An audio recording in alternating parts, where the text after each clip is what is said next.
hello, good morning. Yan, galing kami sa Kapilya, pauwi na at ito ang kalalagayan ng panahon dito sa Hagonoy, Bulacan. Yan ay ilog at medyo mataas ang tubig, high tide.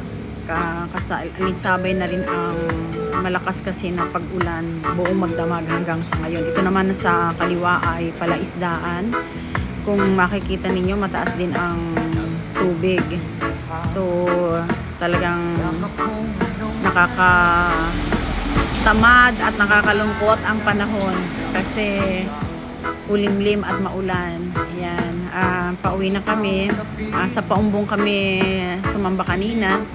Ngayon ay pauwi na kami dito sa Iba. So, dito kami dumaan sa Abulalas kung saan makikita yung mga may palaisdaan ang aming madadaanan.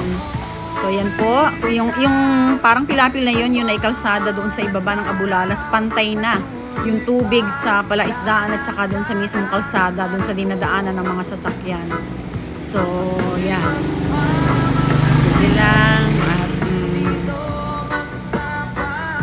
yan. Pinaplano naming dumaan sa Lugawan mamaya para makapag-almusal bago magbukas ng tindahan. At ito naman ay ang tulay dito sa malapit sa Hanging Bridge. Ang tawag dito dati ay pulang tulay, ngayon ay puting tulay na. Ayan, medyo luma na rin. Yan ang tubig sa ilog, medyo mataas. Hindi medyo mataas, mataas talaga. Ayan, kaya panay ang bahaan dito, yung mga mabababang lugar, mabaha.